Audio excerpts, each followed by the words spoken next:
बिस्मिल्लाहिर्रहमानिर्रहीम। ये नेक्स्ट वाला हमारा जो है ना, ये लेक्चर है ट्रांजिस्टर और ट्रायोड। हम इसको क्या बोलते हैं? ट्रांजिस्टर और ट्रायोड। ट्रांजिस्टर में क्या चीज़ होती है कि जैसे हमने डायोड में पढ़ा कि दो टर्मिनल्स लेते हैं, एक पी टाइप होता है, एक एन टाइप होता है। इसी तरह से जो ट्रांजिस्टर है, ठीक है, या ट्रायोड है, उसमें तीन टर्मिनल्स होते हैं। और तीन टर्मिनल्स कौन से होंगे? इस तरह से ये पी एन पी, यानी ट्रांजिस्टर हमने कैसे बनाना है? ट्रांजिस्टर हमने इस तरह बनाना है कि प्योर सेमीकंडक्टर क्रिस्टल लेके उसको दो साइड से हम थर्ड ग्रुप की इम्प्योरिटी ऐड करेंगे और बीच में जो है ना वो फिफ्थ ग्रुप की इम्प्योरिटी ऐड करेंगे, या दो साइड से एन टाइप बनाएंगे और बीच में क्या बनाएंगे? पी टाइप बनाएंगे। तो हम यूं भी कह सकते हैं कि transistor is formed by sandwiching P type material between two N type materials और sandwiching N type material between two P type material. तो इसको क्या बोलेंगे? ये क्या चीज होगी? ट्रांजिस्टर। ट्रांजिस्टर और ट्रायोड, इसके पे तीन टर्मिनल्स हैं, ठीक है, इस वजह से इसको ट्रायोड बोलते हैं।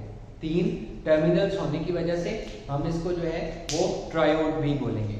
अच्छा, और एक जो साइड है इसको एमिटर कहते हैं, दूसरी साइड को बेस बोलते हैं, दरमियान वाली को ओरिजिनल वाली को क्या बोलते हैं? कलेक्टर।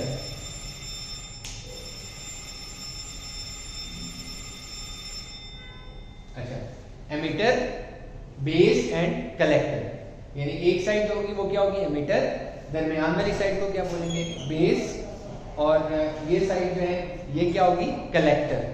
एमिटर, बेस, कलेक्टर, ठीक है। यानी तीन इसके हमारे पास टर्मिनल्स हैं, एक कौन होगा? एमिटर, एक कौन होगा? बेस, और एक कौन होगा? कलेक्टर, ठीक है। अब ये जो अभी सारी बातें बता रहा हूं ना, ये आपको इसकी कैरेक्टरिस्टिक्स हैं ट्रांजिस्टर की। ये हमारे पास क्या होगा? ट्रांजिस्टर की कैरेक्टरिस्टिक्स हैं, और ये ऑब्जेक्टिव वगैरह में आ सकती है, ये इंट्रोडक्शन है इसका। अच्छा, एमिटर जो होता है ना, इसका साइज कलेक्टर की निस्बत छोटा होता है। एमिटर का साइज कलेक्टर की निस्बत क्या होगा? छोटा होगा। और जो कलेक्टर है इसका साइज बड़ा होगा। डोपिंग डेंसिटी एमिटर की निस्बत कम होगी, यानी एमिटर की डोपिंग डेंसिटी ज्यादा होगी, साइज इसका कलेक्टर से छोटा होगा। बेस का साइज भी छोटा होता है और बेस की डोपिंग डेंसिटी भी कम होती है।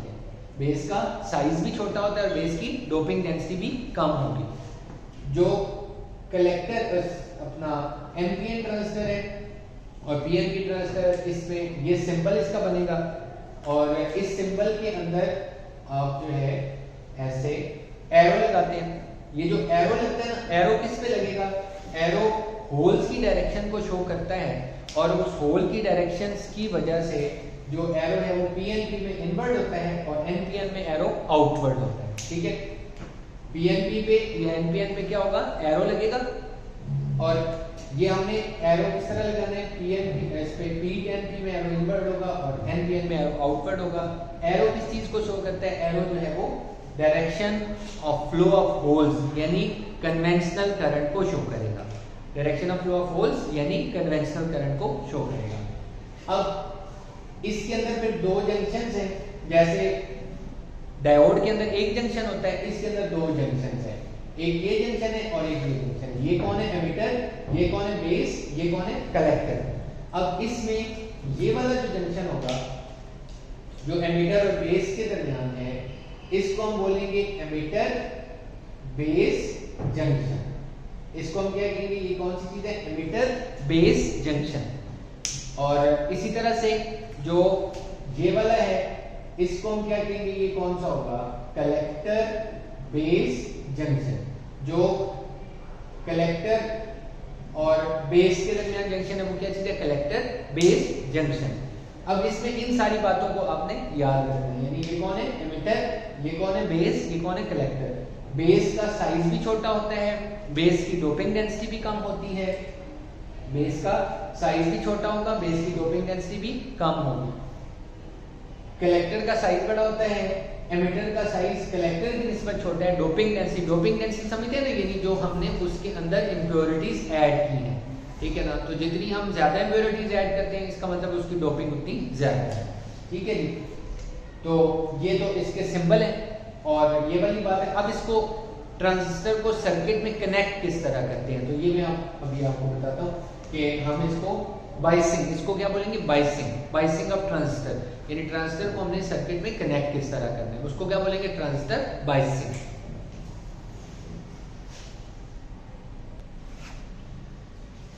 देखिए इस तरह से ये ट्रांजिस्टर है और ये कौन सा ट्रांजिस्टर है, एनपीएन, एनपीएन ट्रांजिस्टर। ये हमारे पास सर्किट बना हुआ है, ये सर्किट किसका है, ये सर्किट एनपीएन ट्रांजिस्टर का है, ठीक है जी, एनपीएन ट्रांजिस्टर। अब इस एनपीएन ट्रांजिस्टर को हमने सर्किट में किस तरह से कनेक्ट किया, डिफरेंट कंडीशंस होती हैं। एक कंडीशन हम कहते हैं कॉमन बेस सर्किट या कॉमन बेस कॉन्फ़िगरेशन, दूसरा होता है common emitter configuration, common collector configuration. तो ये जो सर्किट बनाया है ये कौन सा है, कॉमन बेस सर्किट है, कॉमन बेस कॉन्फ़िगरेशन है।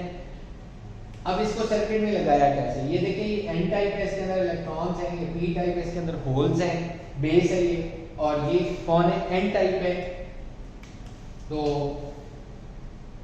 ये कौन होगा, एमिटर, ये कौन होगा, बेस, और ये कौन होगा, कलेक्टर, एमिटर बेस कलेक्टर। अच्छा अब इसमें देखें तो हमारे पास क्या चीज आ रही है कि हमने सर्किट में इसको किस तरह लगाना होता है, इसको बोलते हैं कि normal operation of transistor, in normal operation of transistor emitter base junction is forward biased, in normal operation of transistor emitter base junction is forward biased. यहाँ पे ये बेस और एमिटर को मिला रहे हैं, ये जंक्शन बन रहा है, और इस जंक्शन को हम क्या बोलते हैं, एमिटर बेस जंक्शन। ये वाला क्या हो रहा है, एमिटर और बेस को आपस में मिला रहे हैं, इसको हम क्या बोलेंगे, ये कौन सा होगा, एमिटर बेस जंक्शन। तो क्या किस तरह से कनेक्ट करना है, emitter base junction is forward bias. अब ये फॉरवर्ड बायस कैसे हुआ, एन टाइप है, इसको negative terminal of the battery से कनेक्ट किया, ये पी टाइप है, इसको positive terminal of the battery से कनेक्ट किया, तो ये वाला हमारा क्या हो गया, forward bias, emitter base junction is forward bias. और ये बैटरी है, बेस के साथ गए तो इसको क्या बोलेंगे, VBB, BB का मतलब क्या होगा, बेस बायसिंग वोल्टेज। ये अब दो दफा क्यों लिखा हुआ है, इसके और इसके साथ, इससे डिफरेंशिएट करने के लिए। एमिटर की साइड है, सॉरी ये क्योंकि एमिटर की साइड है, ये एमिटर की साइड है, इसको हम कहेंगे ये RE, और ये कौन सी चीज है, VEE, और ये कौन सी चीज है, VE। अब ये टर्मिनोलॉजी सारी आपने समझनी है, ठीक है। एमिटर के साथ बैटरी लगी है तो उसको VEE का, और ये VEE क्या चीज है, emitter biasing voltage, emitter biasing potential.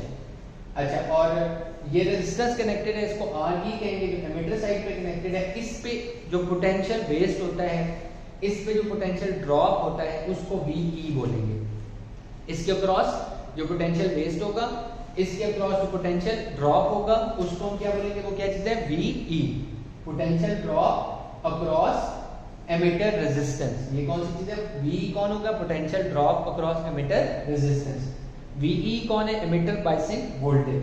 और ये VBE क्या चीज है, potential drop across base emitter junction.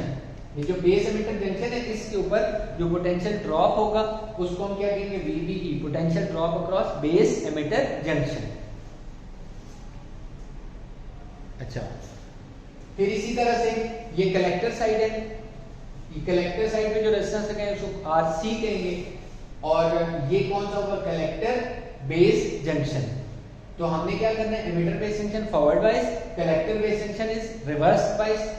इसको रिवर्स बायस कैसे किया, इसको रिवर्स बायस इस तरह किया कि कलेक्टर हमारे पास एन टाइप था, कलेक्टर कौन सा था, एन टाइप, इसको positive terminal of the battery से कनेक्ट किया तो ये रिवर्स बायस हो गया, ठीक है ना। और ये बेस कॉमन है, ये हमने इसको कॉमन बेस सर्किट क्यों कहा है कि base is common between emitter and collector, base is common between emitter and collector. तो इस वजह से हम इसको क्या बोल रहे हैं कि ये क्या चीज है, कॉमन बेस सर्किट या कॉमन बेस कॉन्फ़िगरेशन।